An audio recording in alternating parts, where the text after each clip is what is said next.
What's good, family? I'm Nikisha Elise Williams, the host of Black and Published podcast and the author of the novel The Seven Daughters of Dupree.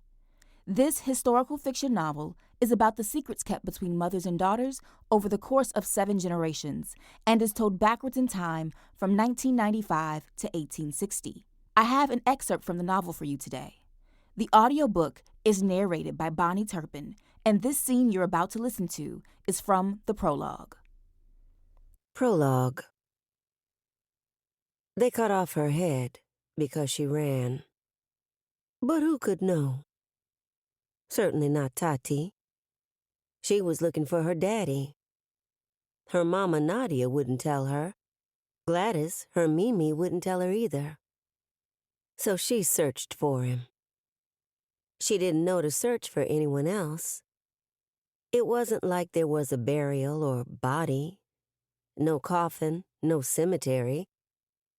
But in a way, she found her. In fact, she found them all, including her daddy. In the kitchen table whisperings and the basement murmurings, where her mother used a hot comb to press out her hair every Saturday night. I hope you enjoyed that scene from The Seven Daughters of Dupree, narrated by Bonnie Turpin. The novel is available everywhere books are sold and in whatever format you prefer: hardcover, ebook, audiobook, and large print. So, if you can, please consider getting a copy of The Seven Daughters of Dupree today. Now, let's get to the episode. I didn't have enough confidence, I guess, in my manuscript for that to feel right. So when people were saying that, I'm like, okay, I'm going to put this, I'm making this note that you think it's ready. I'm not sure it is. What's good?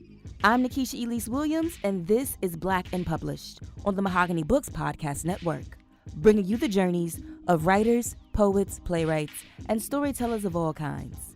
Today's guest is Ashley Jordan, author of the romance novel Once Upon a Time in Dollywood, a story where Eve, a millennial woman, gets a surprising second shot at love on an impromptu trip she took to escape her life. She was going there for penance. It was like a punishment for her in a way. Like, she's Catholic, so.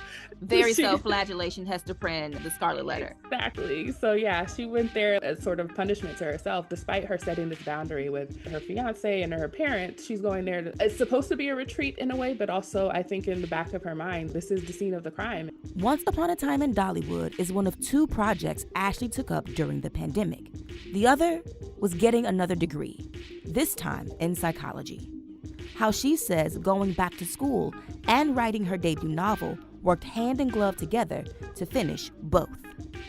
Plus, the zombie apocalypse television show that sparked Ashley's writing career and this novel.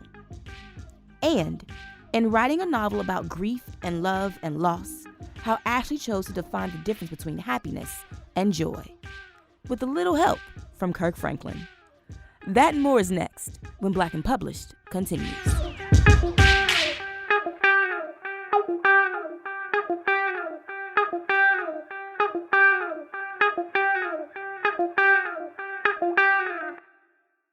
Ashley, when did you know that you were a writer?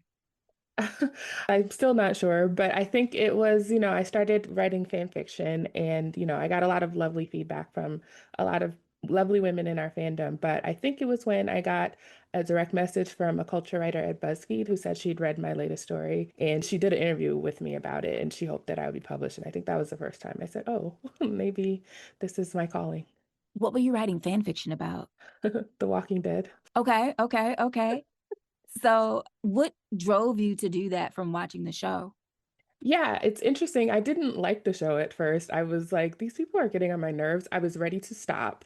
And then Danai Gurira walked on the screen and I was like, oh, I am locked in now. That just suddenly became my favorite character. And yeah, she just like everything about her and so much of her reminded her of me and just like the character was, a little bit like antisocial. She didn't want to be bothered. She was, and even, her features, it was really nice to see that on a screen like that. And so she was the reason that I locked in. And then her relationship with the main character, Rick, and his son was really, it just felt really organic and well done and healthy. And it just something about it called to me. And so I started writing about them like 10 years ago. Okay. So 10 years ago, you started writing fan fiction. You got a call from the BuzzFeed editor saying Mhm. they hope you publish more. Where did this journey take you to wanting to like write a novel? Yeah, so the reason the BuzzFeed Redditor reached out is because I actually wrote a story using Beyonce's Lemonade. And it was, our fandom was not that big, but it was a big story within the fandom. And that's why she reached out. And something about her saying, it was one of the best books I read all year. And it wasn't a book, that was really, it gave me, it was such a confidence boost. And I didn't do anything immediately. It was during the pandemic that I finally decided to give this a try. I had written several stories at that point, one of which was actually this book. It was originally called Tennessee, and it was very, very long. It was like 250,000 words. But something about it, something about the themes, that we were experiencing during the pandemic, thinking about healing and grief and all those things, it just felt like a good time to see if there was something I could do with that. I did two things during the pandemic. I went back to school and I wrote this book, and both of them, I think, led me here because one sort of fed the other, and that, it forced me to focus. And when I was in a space where I didn't know how to focus, my attention span was getting really bad, I noticed. And so I think both of those things forced me to sit down and focus on what my next chapter was in life. And I think a lot of people had that experience in the pandemic. So that was the main thing. And I was able to pull out the parts that I really loved about the original story, which was, again, about grief and therapy, especially, and, second chances, I think. And that's what led me to this book. What did you go back to school for? I went originally because I was bored.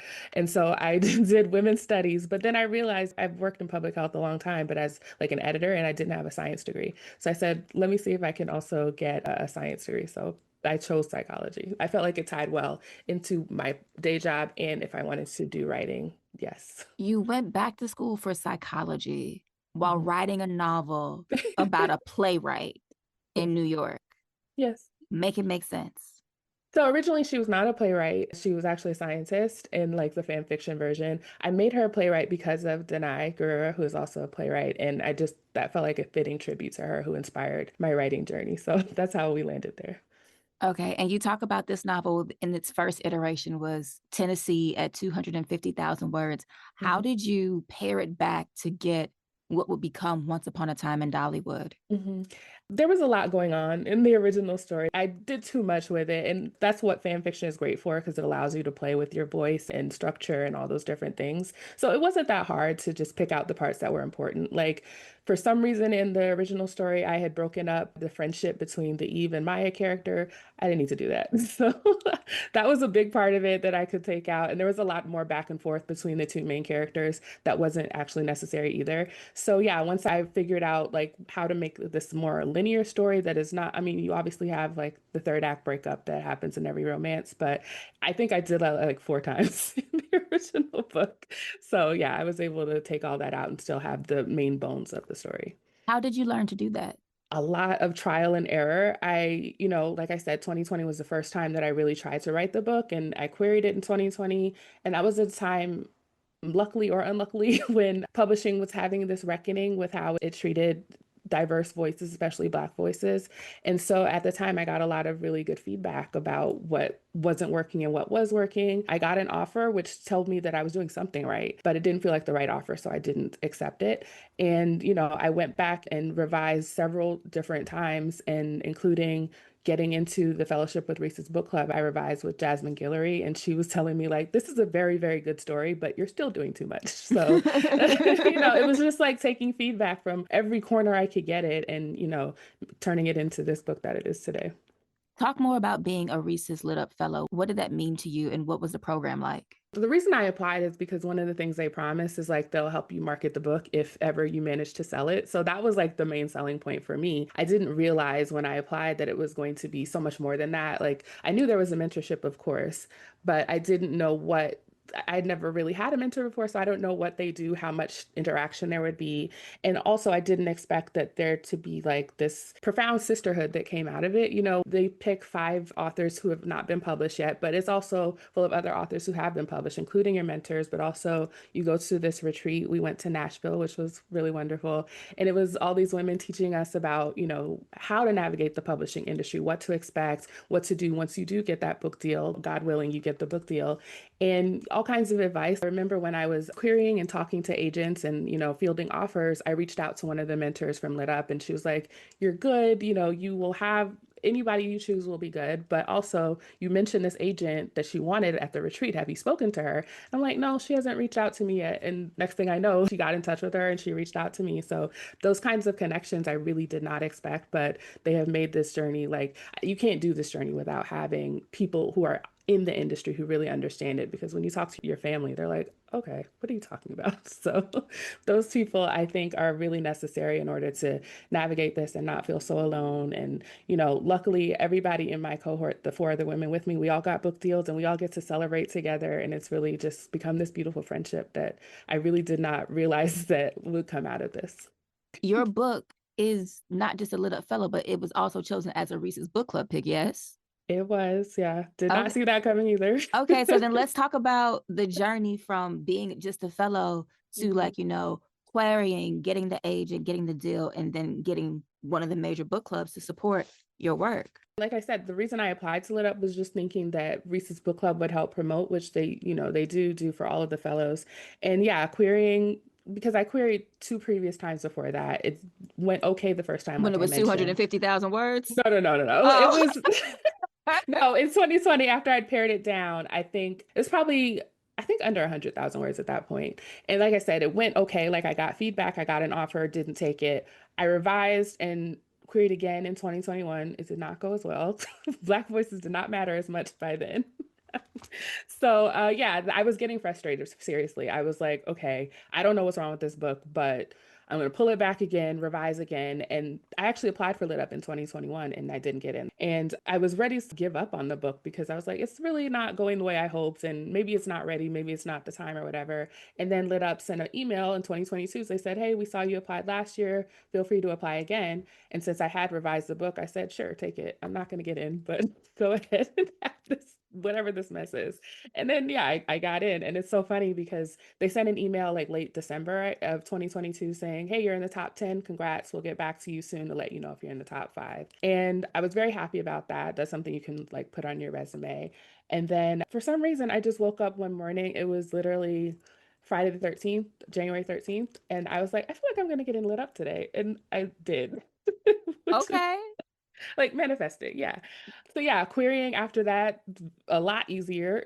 um, I can and then imagine. But wait, yeah, I want to pause you because you said uh-huh, you queried in 2020, you got an offer and you didn't take it. yeah, Make that make sense because there are so many people that just want an offer. What yeah. was it that made you say, you know what, even though they're offering me representation, this is not right? What was that like? Yeah, and it was hard, but I felt like because of the other feedback I was getting, I didn't feel like the book was ready. Mm, And I appreciated really that this agent saw potential in me, and that was a big reason I kept going. But I just didn't feel like, based on the deals they had already made and just kind of where they were, it didn't feel like they could get me where I wanted to be, which was.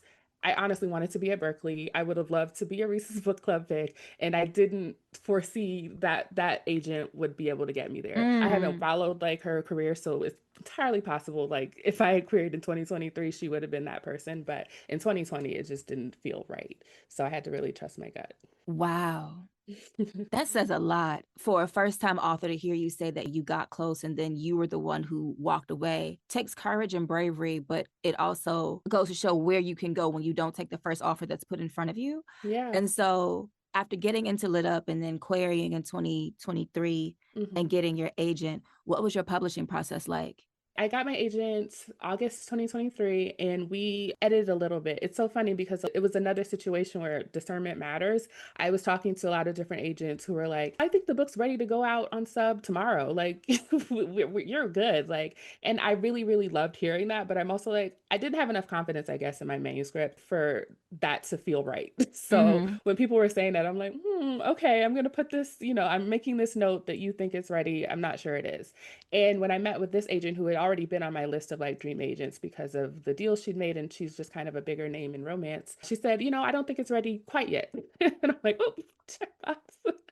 And so, she had a few edits, nothing major, but a few things that she wanted to change. And that really made me feel even more confident in my want for her specifically. And so we edited for like maybe 2 months and went on sub right at the beginning of November to different publishers. We went pretty wide, but I knew who I wanted, which was Essie Soka at Berkeley. I wanted Berkeley for several reasons, and I definitely would have wanted a Black editor if I could get one. And, those are few and far between. So she was really high on my list. And so, yeah, we went on sub and got feedback pretty quickly from a few people, including Essie. And we went to auction, I want to say, right before Thanksgiving. Like, it was crazy. I had my family coming in, and I'm on the phone, like, with my agent, like, okay, here's this offer, and here's this offer, and what do you think? And very, very luckily, Berkeley came in with one of the highest offers. And because I was very scared, I didn't know what was going to happen. I had some really great meetings, but if this imprint has a much higher offer than Berkeley, I'm not going to be able to go with my dream imprint probably. And so Berkeley was one of the last few offers to come in, and it was a number I was hoping for, and it was one of the highest. So Your career, from what I'm hearing, seems like it is driven by the want to do the work and making sure that what it is that you want, like you never fall short of a goal. So, like, mm, even with the agent, the initial agent in 2020, you were like, yeah, thanks, but no thanks. I still need more work to do. yeah. When you got your final agent in 2023, it was like, I'm going with you because you see that I need more work to do. Yeah. And being very clear about what it is that you want out of writing and publishing specifically, hmm because those are two different things. Where does that come from? I don't know. I think it was just like I said, discernment and being able to trust your gut. I joke with my friends like I manifested my journey through publishing, but I think that what it really means is that you put yourself in places to achieve your goals and make sure you know what those are, what you need to do to get there. And so I do a lot of research. I do a lot of like I knew like the I see editor, the every scientist editor. coming out. I see that it comes from the Exactly. scientist side. It's very Analytical. organized and Yeah. analytical. And it's like, no, we're going to test this one more time. We're going Yes. to run more experiment. We're going to once more. Yeah, exactly. Yeah. And you can't be afraid to like pass up an opportunity if it doesn't feel like the right thing or if it just doesn't align with what you think your goals are. You could be wrong. Like I have to be okay with the fact that, sometimes I might be wrong, but so far I have gotten where I wanted to be because I, made sure that I was keeping in mind my goals and not straying from them because it's very easy to be persuaded when someone's like, you're ready to go on sub tomorrow. And I'm like, I think So I then am. once you got with Berkeley, did you get with Essie? Yes, yes, yes, yes. All She was right. the editor we reached out to, and she was, yeah, thank God. She So then what was that immediately editing responded process positively. like? It was very minimal. Like some people I know get edit letters that are like 10, 15 pages. My edit letter was 1 page. And that's because I had been working on the book so long, I'm sure. From 2020 to 2023, I had revised so many times. It was really, I guess, in good shape. So those agents weren't far off when they said, you're ready to go on sub. I probably was. But once Essie came on board, she's like, this is in very good shape. We had very minor, like she asked me to add a few chapters here and there to make the relationship a bit more of a slower burn. But other than that, yeah, it's pretty much the book that I went on sub with is the book that's out now. All right. So then, without further ado, can you read something from Once Upon a Time in Dollywood? And I can ask you all about Eve and Jamie. Absolutely. Once Upon a Time in Dollywood by Ashley Jordan is a romance novel featuring Eve and Jamie. She, a budding playwright, flees New York City and everything and everyone in it, including her fiancé, for the solitude of the Tennessee mountains. And he, a carpenter and single dad, is trying to put his life back together after an ultimate betrayal. When they meet each other, Eve and Jamie have to decide if it's worth it to keep running from their problems or finally face them, and maybe even together. Here's Ashley. Okay, so I'm going to read from chapter 3, which is right before Eve and Jamie actually meet, and when she first arrives to Tennessee. Within the hour, Eve had finished unpacking the 2 carry-on size suitcases meant to sustain her for the next few weeks, maybe months. They were full of mostly light sweaters and leggings. She wouldn't need much else to sit around alone, and she'd be headed back to New York before it got unbearably cold. After finding some candles and matches to get her through the night, Eve briefly considered calling her mother, per her father's request, but she was too tired by the drive and, well, life, to feign cordiality. She opted for a quick text just to let them know she'd arrived safely. But when it didn't go through, she remembered her mother's warning of how bad the reception was up here. Shit. This was the kind of thing horror movies were made of. Last house on the left, indeed. Eve roamed the ground floor in search of a bar, maybe two, padding from the kitchen to the master bedroom and back to the front door. She continued down the short staircase of the porch and into the yard, the message not going through until she was nearly at the mailbox. It was soon followed by an influx of missed texts and calls from her friends, most notably her bestie, imploring her to check in. Defenseless against Maya's overbearing ways, Eve walked into the middle of the street, hoping the signal would somehow improve enough to make the call. 4 rings before being met with Maya's sunny voicemail greeting, and she held the phone close to her face as if it could mimic the feeling of a hug from her friend. "It's me," Eve spoke after the beep. "I just got here. I'm fine." She sighed at the lie she was telling herself as she surveyed the vacant landscape ahead. "The reception is awful here, so catch me if you can. Love you." Eve ended the call, stuffed her phone in her pocket, and took off for a walk, wanting to reacquaint herself with the lay of the land. The neighborhood was nearly silent, save for a few chirping birds and leaves whispering in the wind, and as she continued down the road, making her way to the bottom of a steep hill, the faint burble of running water tickled the air. She'd noticed the creek on her way in, but as she came to a bridge in the road, she spotted the small waterfall. In the distance, the mountain range made for a splendid backdrop to it all. The sky was a crisp blue, the mountains a blanket of forest green beneath it. Eve's friend Brian was an amateur photographer, and he would have had a field day soaking up this place. She almost took out her phone to take some pictures for him, but wasn't ready for the conversation it would prompt. Instead, Eve followed the bridge's path, allowing it to take her straight down to the creek. There was a charming little painted sign on the way that read "Fishing Hole," which made her grin. Eve tiptoed through the high grass until she was at the edge of the moss-colored water. She took a seat where the grass was the shortest, closed her eyes, and inhaled the fresh air, the rippling sound filling her mind. And for a few quiet minutes, she let herself believe that it wasn't utterly reprehensible to leave New York the way she did. A spectator might have assumed she was meditating. A previous version of herself probably would have been praying. "Bless me, Father, for I have sinned. My last confession was 17 years ago. I led a man to believe I was going to marry him because I was too scared to be alone, and then I dumped him unceremoniously because I ran out of the bandwidth to pretend." Thank you. So you talked a little bit about some of the themes that you wanted to hit in this novel, which were grief and loss. There's some trauma there, but also longing and love. Why were those the main themes that you were focused on from the outset?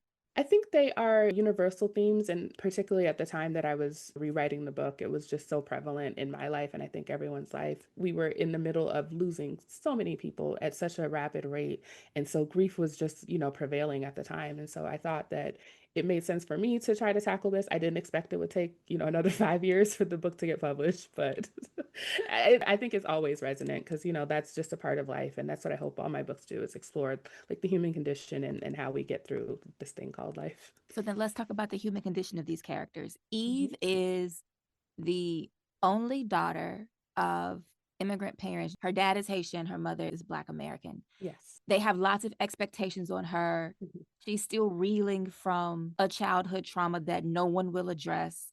She's Mhm. in this relationship engagement that she doesn't want. And so she's just like, fuck it all, Yep. and leaves Yep. to Tennessee.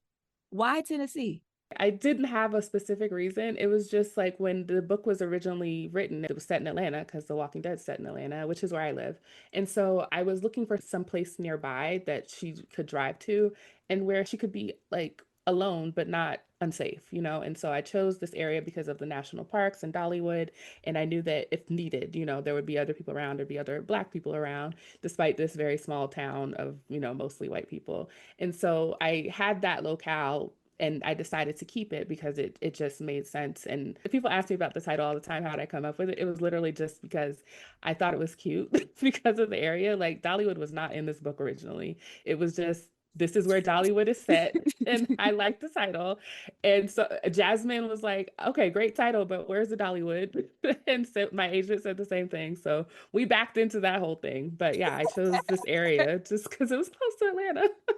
So when did Dollywood actually get into the novel? Because the title line is in the book, Yes, in the it final is. version. It's very cute. I was like, oh, that's sweet. But when did the Dollywood portion actually go into the book? I had added it once I was revising with Jasmine. And then once I talked to my agent, she said, this is good, but let's make the title make a little bit more sense. So all of that really came together in my revisions with my agent, where we tied in this idea of it being this fantastical place for Eve, this sort of utopia that represents her childhood and what she couldn't have.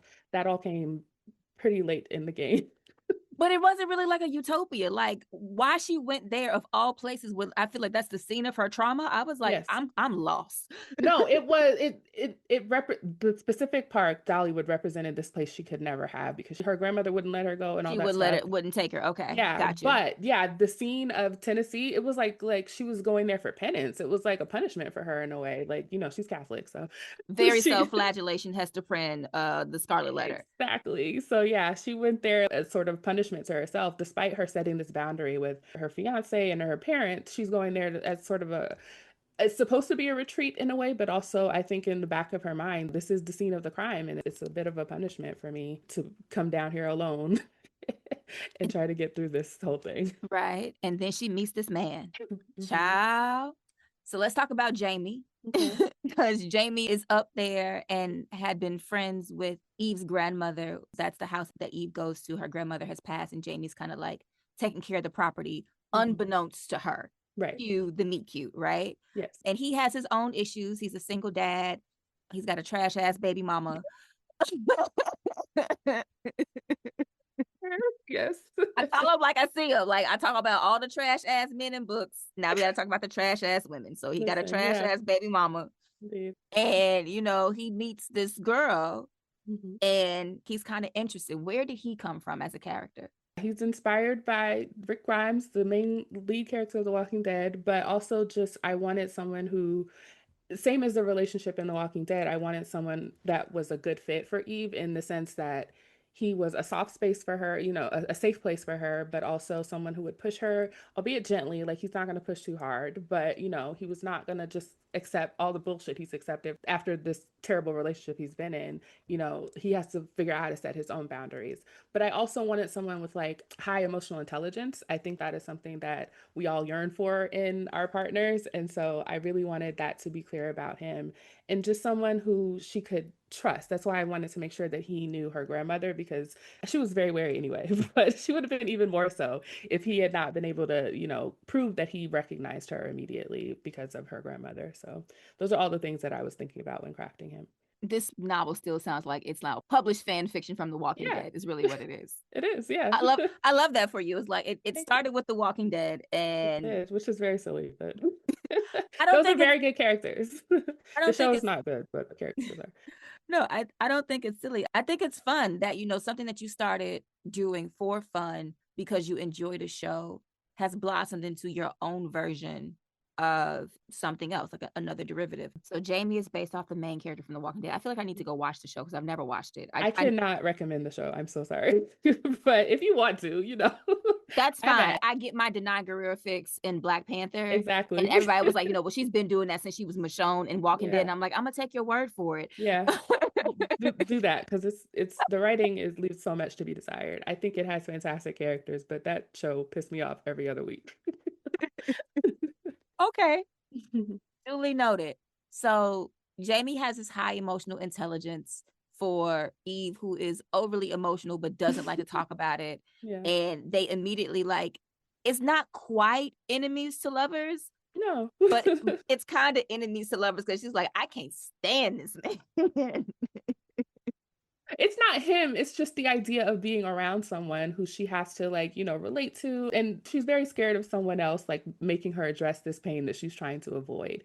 And so this idea, in theory, she came down here to be alone. And so the fact that he's like invading her space, she's like, God damn it. I thought I was getting away from people. So yeah, that's more of her worry right there. It's not him specifically. Because she But can't avoid him. she came down to be alone, but I don't think she actually went down to deal with her issues. I think she No, just not went at down. all. She went down to run away from them Exactly. Yeah. and not deal with her parents or the fiance or what happened to her the last time that she was down in the mountains of Tennessee. Yeah. And so she's faced with this guy who's making her pull back all her layers, Hmm. including sexually. Yes. And I have never read like that particular block before. I was like, she does this thing in the name of satisfying her desires, but not really. Sis, Right. where did that come from? Like you're the psychologist on the platform today. So like give me the science behind the character, going but so far Yeah. as if she's like Keisha in Forever. I'll let that reference, Yes. be the spoiler.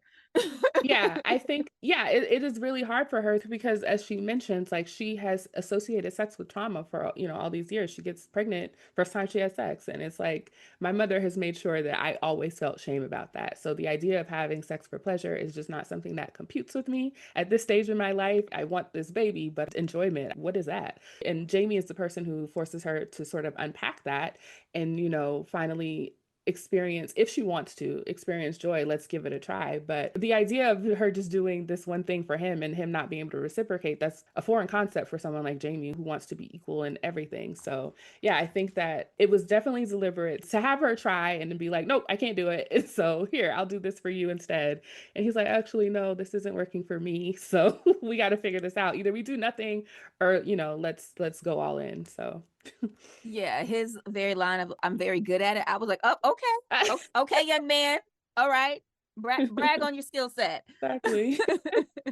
It was a very fun and enjoyable read, and the development of the characters, of all their traumas and neuroses, their families. So like where those traumas and their neuroses are rooted, Hmm. and developing the characters like of Jamie's brother and his parents and their relationship and how that affected him, as Hmm. well as Eve's parents, and then also their friend groups, Hmm. and how the community that they built for themselves kind of really held them down when they were ready to just like blow up their lives and both sacrifice themselves, but not for each other.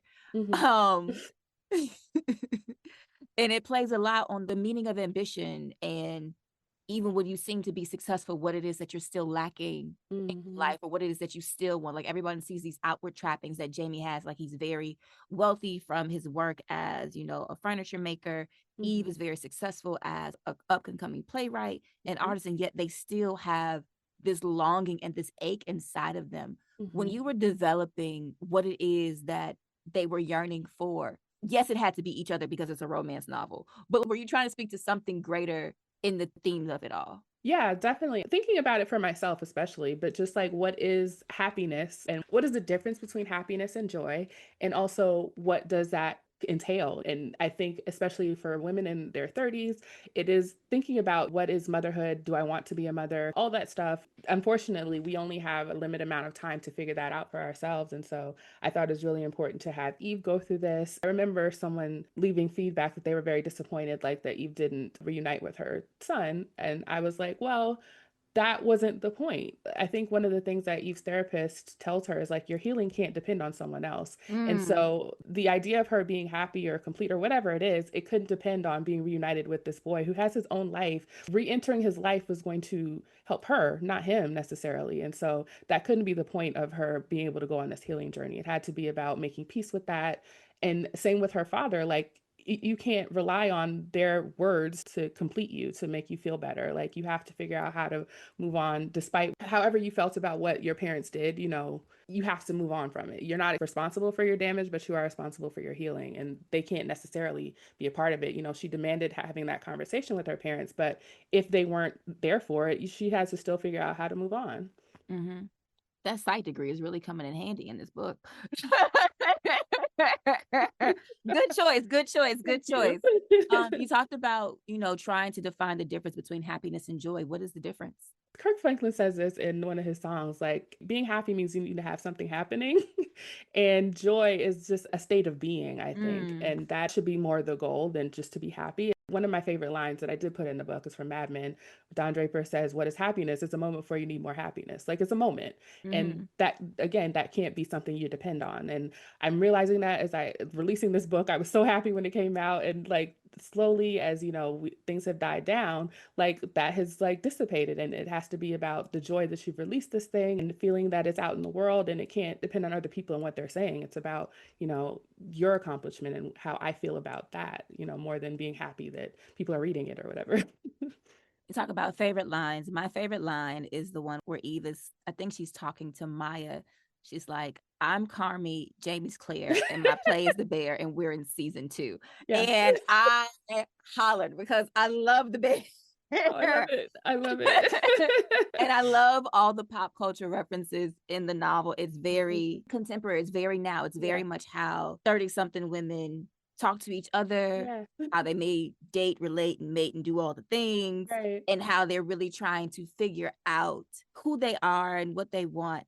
Was Mhm. that intentional? Because I feel like romances skew a little younger for Mhm. you to age your characters up and like really deal with what's coming for you in, I guess it's middle age. I'm not claiming that, Yeah. but let's go with that. Absolutely. It was definitely intentional because that's one of the things that as I get older frustrates me about modern romance is like I can't relate. Like, they're kids now to me. So I really wanted to make a millennial protagonist like me and also, yeah, someone in their 30s who, like me, is dealing with all these things, where career and personal life kind of collide and you're experiencing all this success in your career, but personal life is a little bit of a mess. You're It's a still, shambles. yeah, you're trying to figure out, like I said, you have this very small window if you're a woman to figure out, like, do I want kids? Do I want a family? What is marriage and all that stuff? And I think that's the most interesting parts of our lives in a specific way, because certainly life gets better and worse as you get older for all these different reasons. But yeah, for specifically for me and my age, I really wanted a character who felt like me and who I could relate to and who I feel like other women my age could see themselves in.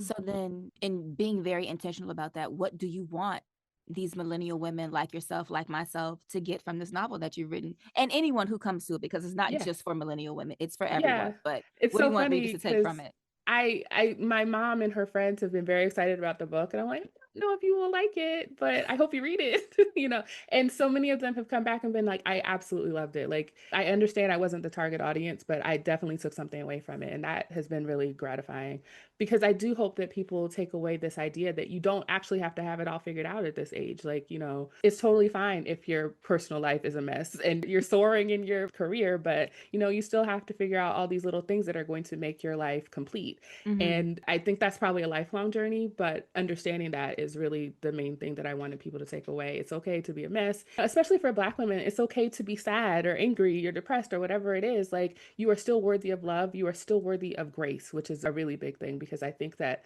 so many of us don't get that. We don't get the space to have anxiety. We're labeled as whatever, like, mad or angry or even you can be shy and people will think just because you're not smiling that you're mean. And so I really want us to discard those labels and understand you are perfect just the way you are and you still deserve all the things you want out of life however you are. I love that. And so, with all that in mind, what are you working on next? Oh man, I technically nothing. I am still trying to figure out what like book two will be with my publisher. But what I really hope is that we see even Jamie again and that I can explore a little bit or a bit of Maya and her girlfriend. I mean, right now they're very happy, so I would like to like pull them apart. I think when I first pitched it, I was like, I want to do lemonade for lesbians. How does that sound? So we'll see if I can do that. Okay. I've got nothing. Lemonade for lesbians. I'm here for it. Okay, good. I will I tell do my publisher. I will also ask though, going back to the business of it, we mentioned it that you are a Reese's Book Club pick. How has that been in the support of the novel and getting it into the hands of readers to have such a major book club behind you and behind this work? This is my first book, so I have no idea like what to compare it to. I hope it's doing well, for a recent book club novel, but certainly for a debut, like it has been incredible to see like just the response, the sales, the reviews that have come in. It has really been gratifying, and I didn't think that it was even possible because with Lit Up, I thought that was it. Like I didn't think we could be picked as official Reese's Book Club pick. I thought it would be like I don't know, maybe a conflict of interest or something. I don't know. But I found out actually by accident because my book got moved up. I was originally supposed to come out late October. And my friend texted me on Saturday morning. She's like, why does Amazon say your book's going to deliver in August? And I was like, what are you talking about? Like, that's not true. And so we have this thing called an author portal where you can go and see details about your book, including the release date. And indeed, it said August 5th, and I freaked out. I texted my agent, like, why are they doing this to me? Why are they moving up my book? Why are they trying to sabotage me? And she's like, okay, calm down. It's either a glitch or it's a book club. And if it was a book club, they would have told us. So I was like, all right, it's a glitch. I'm going to calm down till Monday morning. Monday morning comes, they still don't have any answers. And I'm like, okay, they're fucking with me now. Like, this is very silly. So I went to the movies because I was really frustrated with like the lack of any Communication. information at all. Yeah. I was like, I can't take this. So I was sitting in a movie theater. My agent texted me. She's like, hey, your editor wants to do a Zoom call. I'm like, okay, I'm in the movies and freaking out again because I'm like, what could be going on? Something bad has happened, certainly. So we get on this call and they're like, yeah, so your book got moved up because you're the Reese's Book Club pick for August. And I was like, completely unbelievable. And at the time, they had not chosen another lit up book yet. They eventually did for Allison King. She was 2 months ahead of me. But at that time, I was just like, are you guys sure? Because I don't think they do that. Like, I just did Always not believe doubting, it. always Yes. doubting. Listen, my analytical brain was like, this doesn't make sense. But yeah, so that happened and it's really been a dream. As I remember putting it in one of my career letters that I like this is the type of book I hope would be a Reese's Book Club pick way back in 2020, 2021, something like that.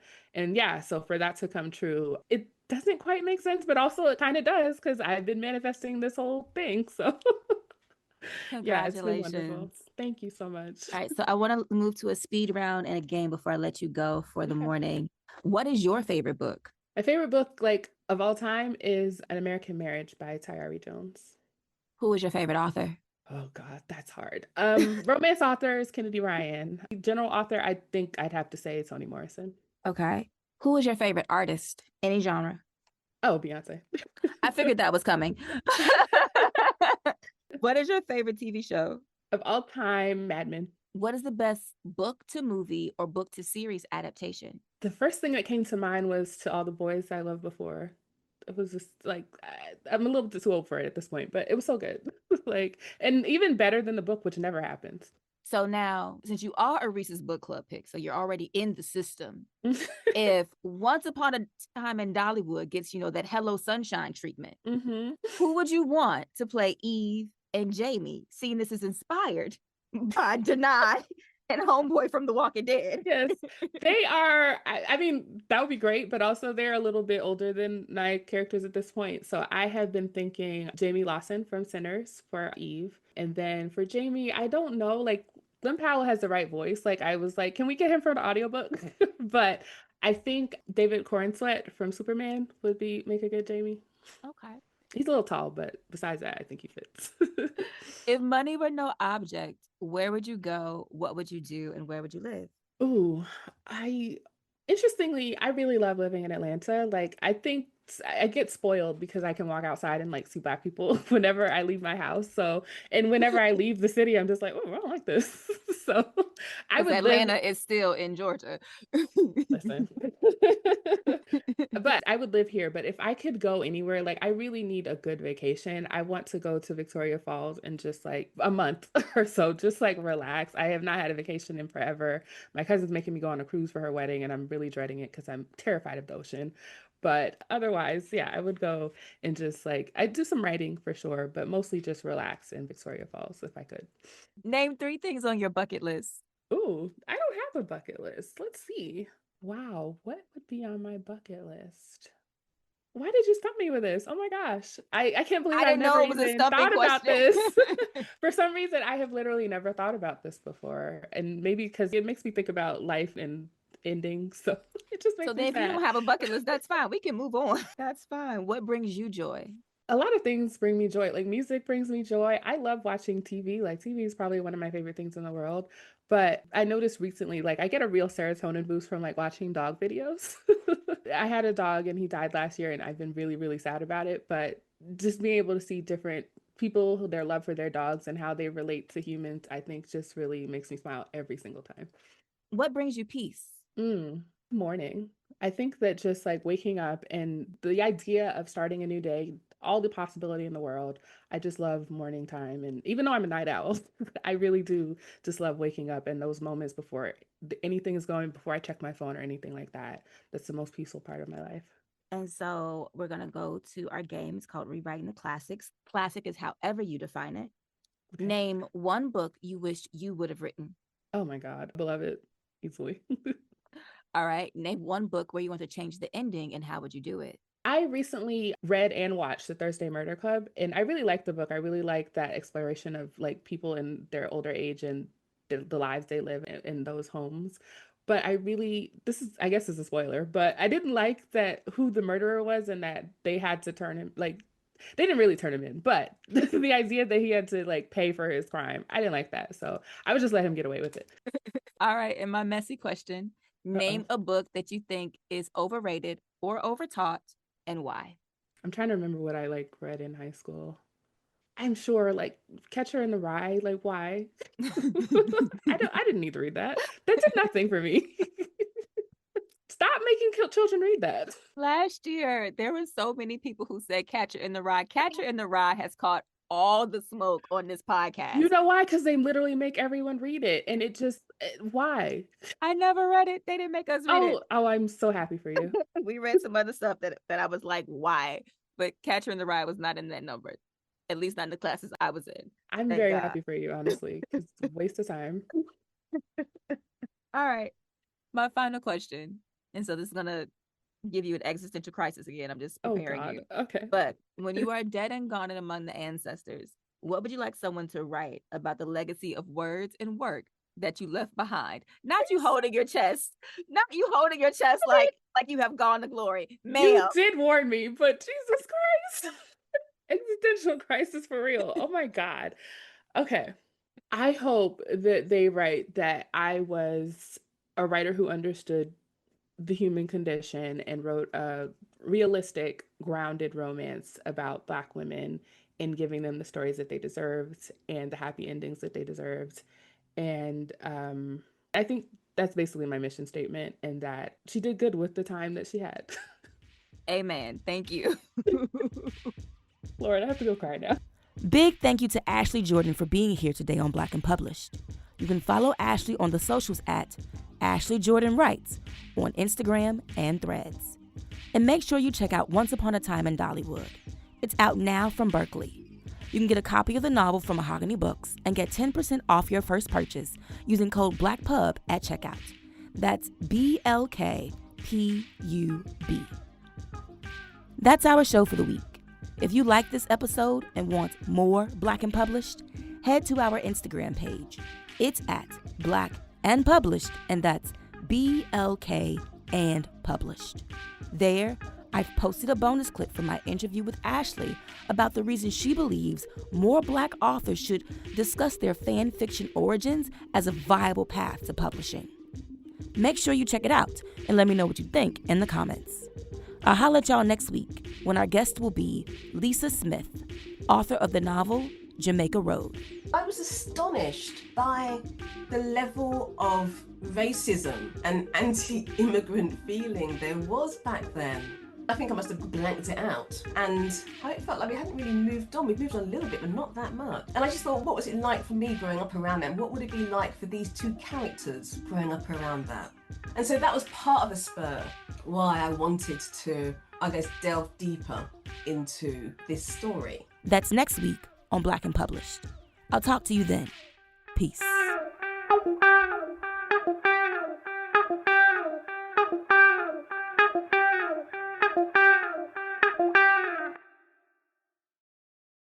What's going on, family? This is Derek Young and Ramonda Young, owners of both Mahogany Books and the Mahogany Books Podcast Network. We really want to thank each and every one of you for listening to this episode. And if you enjoyed what you just heard, drop us a review and rate us on whatever platform you download podcasts on. We truly appreciate each and every one of you for supporting us and making us your go-to for Black books. And we look forward to connecting with you all sometime in the future. Thank you again, fam. And always remember, Black books matter.